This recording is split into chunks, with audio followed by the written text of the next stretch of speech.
minute. That's good. It's good to see everybody this morning. Welcome to Smalltown Community Church. And this morning we're going to be talking about what are you focusing on in your life? What is your life focused on? I don't know what you focus on in life. I'm the sort of person, you might find this strange, Angela finds it strange sometimes, who focuses on details and whatever's in front of me. So if something in the house isn't in the usual place where it should be, I'll notice it as I walk by it, and I may have to go and return and put it back where it should be.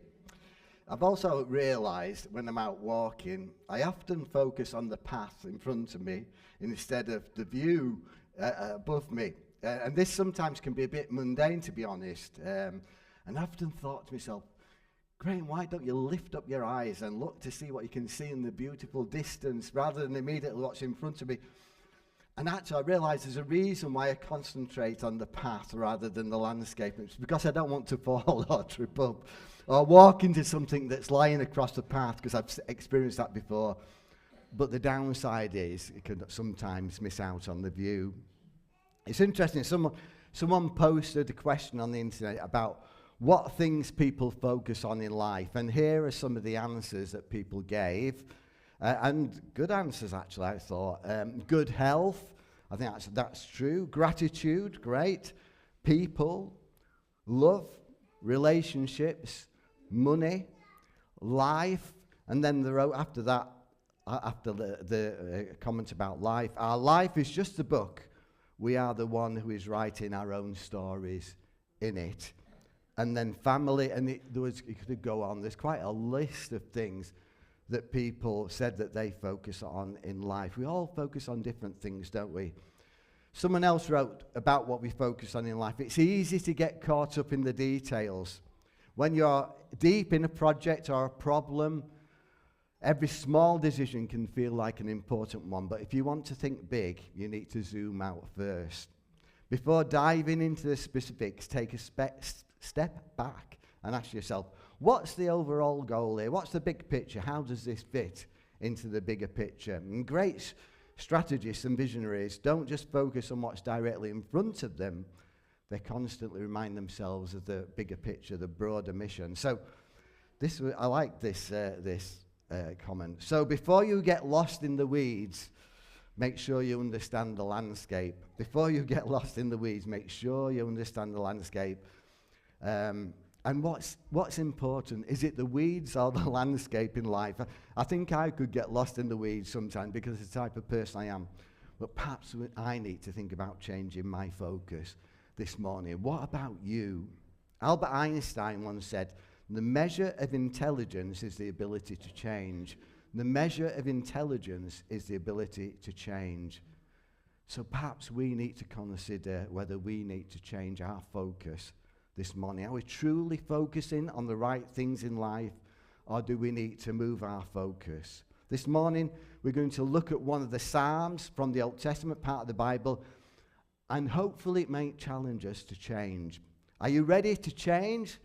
Remember, the measure of intelligence is the ability to change. That Albert Einstein said that.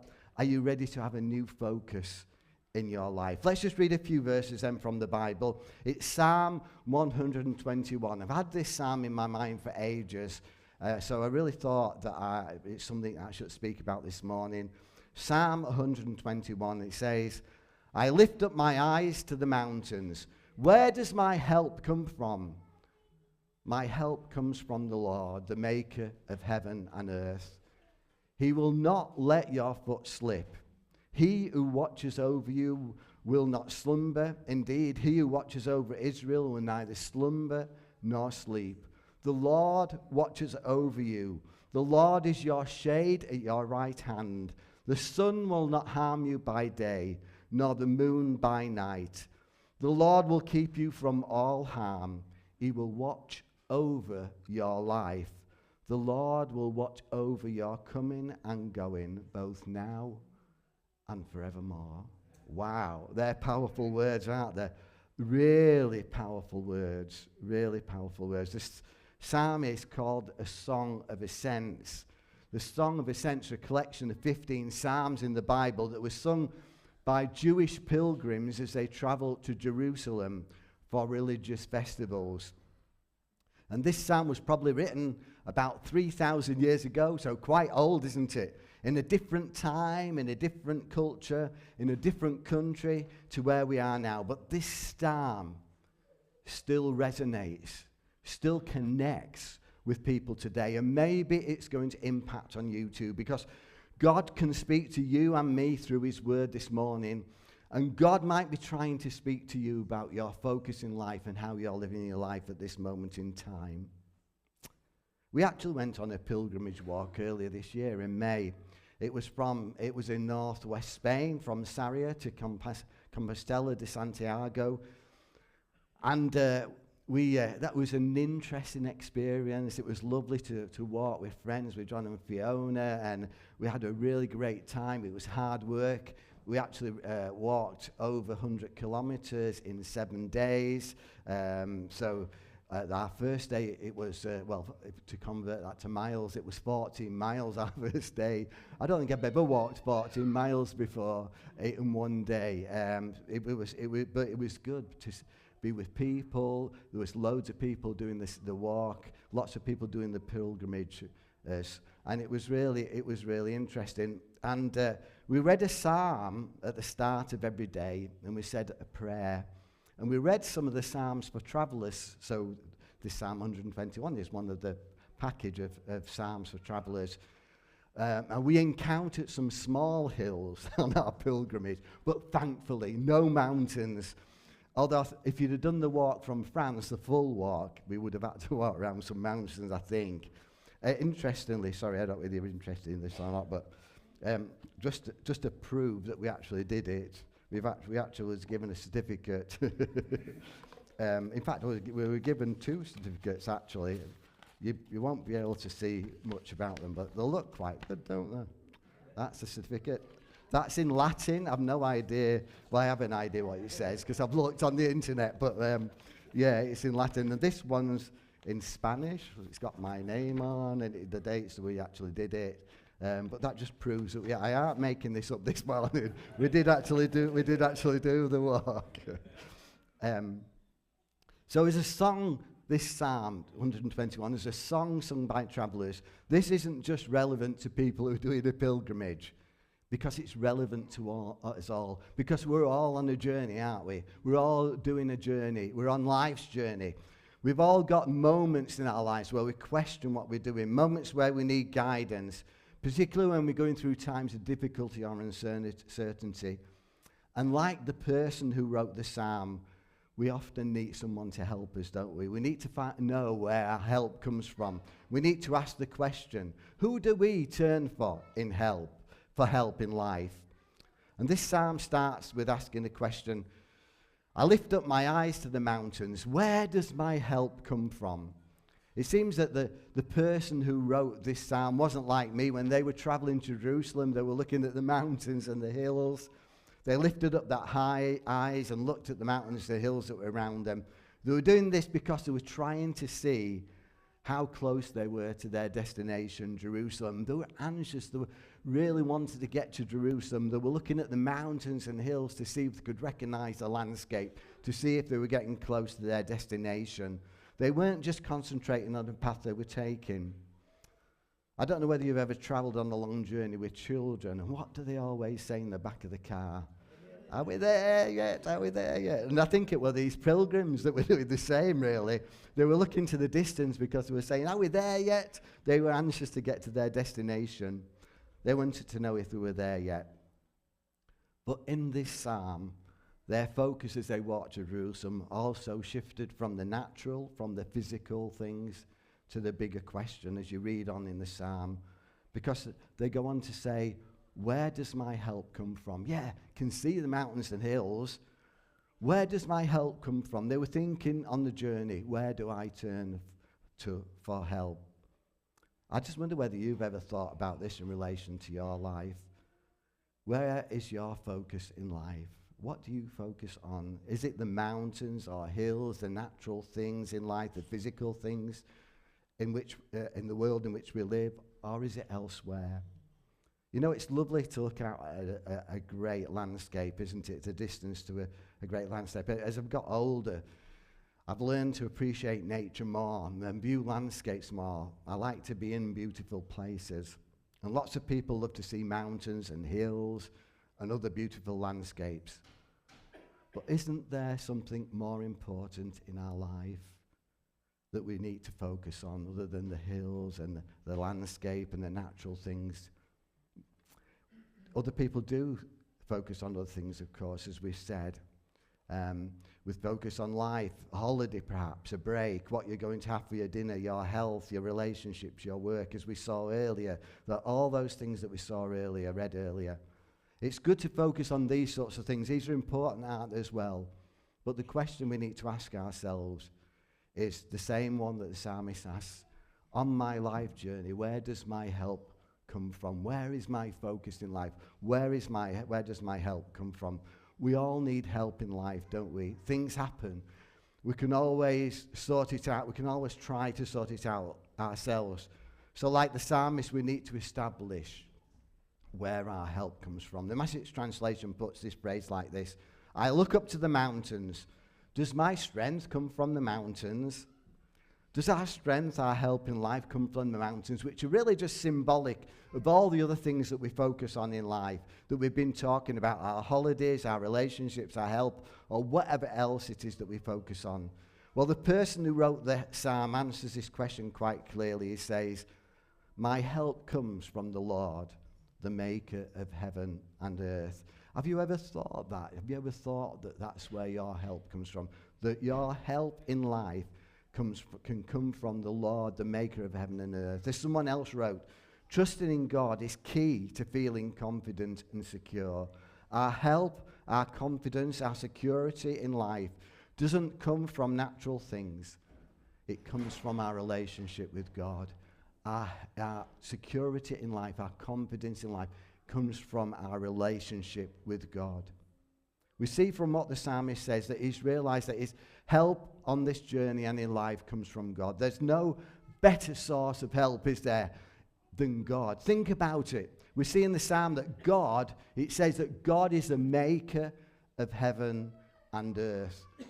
You know, when we put something together physically, you know it in detail, don't you? If you've actually got a screwdriver and put it together, you know what you've done in detail. You're the one who put it together. You're the one who planned it. You know how it works and all the elements. And if there's a problem, you know how to sort it out. Think about this.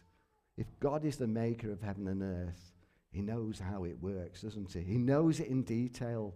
He knows how to fix the problems that we have. Is there a better person to turn for help? Also, we see in this psalm that God won't let our foot be moved. He doesn't sleep or even doze off. He's even our shade in the heat of life. Is there anyone better that we can go to for help? In the Bible study, we have a Bible study on a Tuesday night here, and on the last one on Tuesday at church, Max Liccardo told a very simple, true story of a 9-year-old little girl, very simple story, who put her shoes on, I bet we've all done this, and fastened the laces, and somehow the laces got into a knot. I do it quite regularly. I don't know why these days. She tried to sort out her issue herself, of course. She was under pressure because she knew the school bus was coming soon. She needed to get it sorted out and get outside for the school bus. She continued to try to undo the knot and retie her laces. The little girl needed help. And the father was there watching over her shoulder, but she continued to try to solve the problem herself, to untie the knot in her laces herself. After this, her father asked Max Liccardo, why didn't my daughter ask me, her father, to sort out the problem? And it was a good question, wasn't it? A good question. This is how we sometimes are. Our problems might not be something like, it might be something different to a shoelace that's in a knot, but we try to sort out our problems by ourselves, don't we? Oftentimes when God, our Heavenly Father, the maker of heaven and earth, is there with us, looking over our shoulder, always ready to help us. We need to learn the lesson from that the psalmist had learned. Our help, our strength isn't in the mountains. It's not in the things around us in life. It isn't in princes or kings or governments or social media or the internet. And I know a lot of people look to the internet these days for help, don't they? I do sometimes. It's in the Lord, the maker of heaven and earth. That's where our focus should be in life. It's interesting, the word used for help here in this Psalm 121 is used 65 other times in the Old Testament.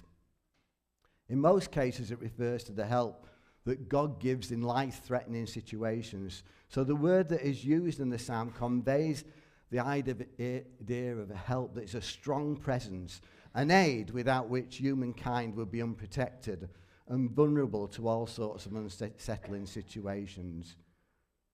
But you know what? God is ready to turn up whenever we need him. Whether our problems are big or small, in the little things, in the big things, he's never going to forsake us. He's never going to leave us. He's never going to abandon us. He's always going to be there when we need him to help. And this is why we need to have our focus not on the everyday things. We need to have our focus on God. Yes, we all get taken up with normal things in life, don't we? With the things we've got to do. We've seen in the psalm with the mountains and the hills, the difficult terrains in life. Sometimes we have difficult terrains in life, don't we? But our lives will change for the better if we start to focus on God in life. If we start to trust God in life. We mentioned this already, but listen to what God can do for you if you make him your focus. He will not let you stumble. The one who watches over you will not slumber. Indeed, he who watches over Israel never slumbers or sleeps. The Lord himself watches over you. The Lord stands beside you as your protective shade. The sun will not harm you by day, nor the moon at night. The Lord keeps you from all harm and watches over your life. The Lord keeps watch over you as you come and go, both now and forever. This is amazing, isn't it? You may have thought that God wasn't interested in every detail of your life. Our lives are sometimes messy. Why would God want to get involved in the detail of my life? You may have not realized that God cares for you so much that he's not going to let you stumble or fall if you focus on him. The psalmist gives us the reassurance that our God is watching over you all the time. We talked about this issue in our discussion group in the Bible study on Tuesday night, and someone said it's only when they look back in their life that sometimes they realize that God has been with them in sticky situations. Only as they look back that they realize that God has been with them. And it's true. God is there. God is watching over us, but we don't always realize this until we look back. There's a very well-known poem called Footsteps in the Sand. This is what the poem says. One night I dreamed I was walking across a beach with the Lord. Many scenes from my life flashed across the sky. In each scene, I noticed footprints in the sand. Sometimes there were two sets of footprints. Oftentimes, there were one set of footprints. This bothered me because I noticed that during the low periods of my life when I was suffering from anguish, sorrow, or defeat, I could only see one set of footprints. So I said to the Lord, "You promised me, Lord," in this psalm, "that if I followed you, you would walk with me always. But I've noticed that during the most trying periods of my life, there have only been one set of footprints in the sand. Why? When I needed you most, you have not been there for me." The Lord replied, "The times when you have only seen one set of footprints in the sand is when I carried you. God is always there when we need him the most. He's not going to leave us or forsake us. We've said this already. He's the one who's ready to carry us when we struggle. I have a 2-year-old grandson. He's a big boy now. Really big. He loves to walk and to run and to jump on me sometimes as well. It's quite painful, actually. You've got to bear it, though. But sometimes when he goes out, we go for a walk. I try to go for a walk every day we have him. He gets tired. He needs a rest. And what does he do? He comes to me, lifts up his hands and says, "Carry Grandad, carry Grandad." And we're the same, aren't we? In life, we need someone to carry us. And God says that he's there, available and ready to lift us up, whatever our situation in life. God is always with us. He always helps us. He always watches over us. As we said, he's a God who never slumbers or sleeps. His attention is always on us. There's never a moment in the day where he leaves us or he dozes off to sleep like I do these days or gets distracted. He's always there. The psalmist then reminds us that God is our protective shade. And this term is used elsewhere in the Psalms, and sometimes it's part of the phrase, the shadow of his wings, and also links to the picture of a mother bird looking after her chicks. And that's God, how he cares for us, how he looks after us, just like a mother bird looks after her chicks. And this gives us a reassurance that whatever experience in life we're going through, God has his protective arm around our shoulders and he's looking to keep us safe. And then we see that God promises to keep us from all harm. And then verse 8, that God says he keeps watch over us during our goings out and our comings in. What does that mean? This indicates that God is going to protect us in every movement in life. This phrase, going out and coming in, apparently refers to a typical city life in ancient Israel in which the workers used to leave the protective confines of the walled city in the morning to go into the fields to carry out field work and pasture work, and then in the evening they returned to the shelter and protection of the city walls. And God has promised us in this psalm to be with us in the same situations. When we go out and when we come in, he's going to be with us in those situations. Eugene Peterson, who produced the Message translation of the Bible, writes, "We know that God created the universe and has accomplished our eternal salvation, but we can't believe that he condescends to watch the soap opera of our daily trials and tribulations, so we often purchase our own remedies for that. To ask him to deal with what troubles us each day is like asking a famous surgeon to put iodine on a scratch." And this is true. That's sometimes how we feel, isn't it? But the psalmist tells us God is always there. He watches over us constantly. He's our keeper and helper in life. Someone wrote, "In the ordinary, mundane moments when we struggle to get out of bed, or we don't know what to do, or we face a decision, or we deal with exhaustion that wears us down little by little, God is there too, holding us, preserving us, watching over us. Life may not be easy. We may suffer struggle and grief, but trusting God means believing who he is and building our life on that truth. Life may be falling apart, but God is still our keeper, our shade, our protection and guard." This side of eternity, we just haven't yet seen the full picture of how God is keeping us. And it's true. That's true. Do we want someone in our lives that will stop us from falling? Yes, we do, don't we? None of us want to bruise our knees or have bumps that we can avoid. Do we want someone in our life who cares so much for us that they watch over us day and night? Yes, we do.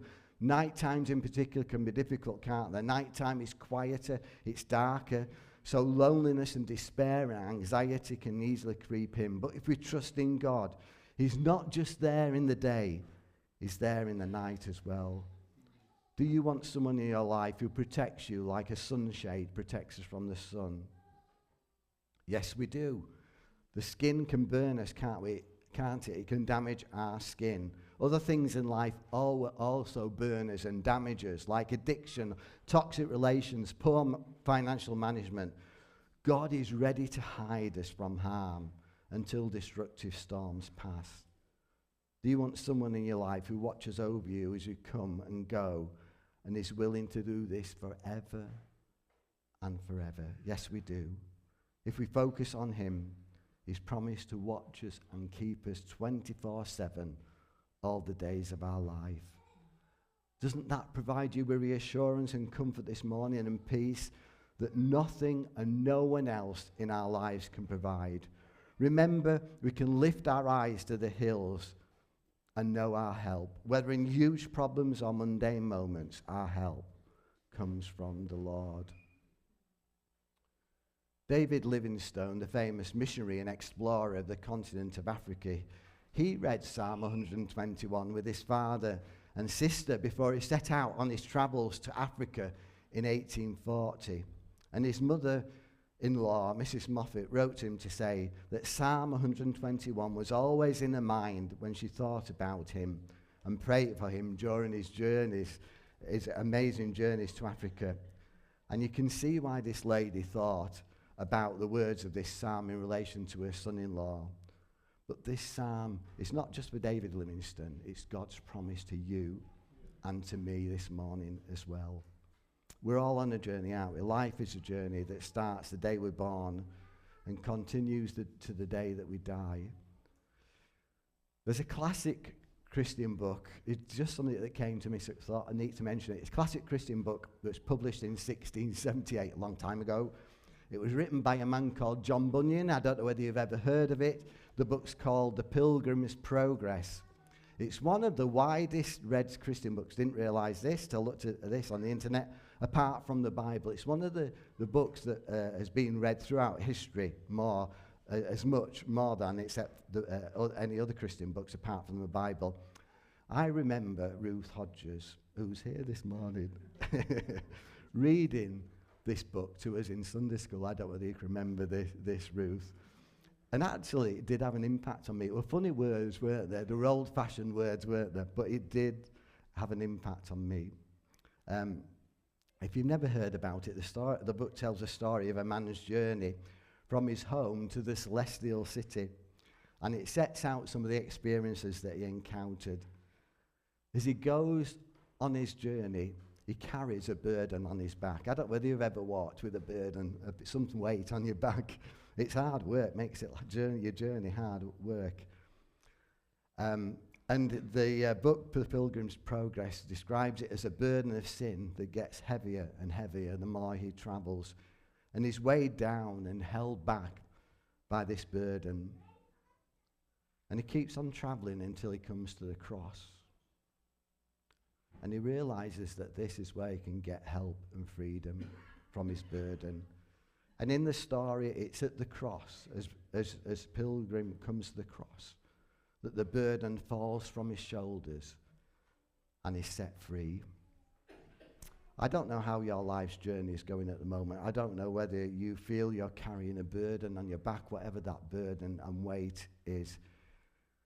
In the same way that the man did in Pilgrim's Progress, a burden that's getting heavier and heavier and weighing you down more and more. Whatever that burden is this morning, I'd encourage you to bring it to Jesus, to bring it to the cross, and find freedom at the cross. You know, Jesus died on the cross. He carried your burdens, your weight of sin on the cross. And by coming to the cross, coming to Jesus this morning, you can be set free from your burden of sin and difficulties in life. I'm not saying that finding a relationship with God will solve all your problems or burdens in life and they're all going to disappear. We've all got issues. But Jesus and God are there to help us, to set us free from the things that bind us and weigh us down if we focus our eyes on them. We all carry the weight of our emotional baggage. Some people have carried that load for years and for years, and it's worn them out. I've seen it in people's eyes. It's robbed them of their joy. It's stolen life from them. We cannot sometimes lay it down on our own. It doesn't disappear over time always. Rather, true freedom from that baggage is possible only through Jesus Christ. And Jesus is here this morning. And Jesus cares for you and he loves you. And if you are carrying a burden this morning, he wants to set you free. Jesus can set you free from whatever that burden is. True freedom is only possible through Jesus. Why? Because we can't reach our own burdens. We often don't understand how deep they go, but Jesus does. And he knows the perfect way to heal us. No person lives free from problems, hurdles, or pain. However, the Lord will not only protect us from lasting harm, but can use difficulties to equip, prepare, and strengthen us for the next stage of your life. That's good news today. Think about this. Today, ask Jesus to lead you and to relieve you of your burdens. He will set you free to become all that God wants you to be in life. There's a song that I heard this week, and as I listened to some of the words they spoke to me, so I thought I'd just read out a few words to you, because maybe God can speak to you this morning through the words of this song as well. And I really believe that Jesus is here this morning. The song says, when you walk into the room, talking about Jesus, when you walk into the room, everything changes. Darkness starts to tremble at the light that you bring. And when you walk into the room, every heart starts burning. And nothing matters more than just to sit here at your feet and worship you. When you walk into the room, sickness starts to vanish. Sickness starts to vanish. Every hopeless situation ceases to exist. And when you walk into the room, the dead begin to rise, because there's resurrection life in all you do. What a difference Jesus can make. And Jesus is here this morning. He's in this room right now. He's walked in this room. He's here right now. The Bible says where 2 or 3 people gather together in your name, there, Jesus, you are. Jesus is here. He's ready to bring change to our lives this morning. Darkness starts to tremble because Jesus, the light of the world, is here. Sickness starts to vanish. Every hopeless situation can cease to exist. The dead begin to rise. All this can happen when Jesus walks into the room. Are you ready to lift up your eyes? Not that you can see the mountains and hills around you, but so that you can look beyond the natural and see Jesus.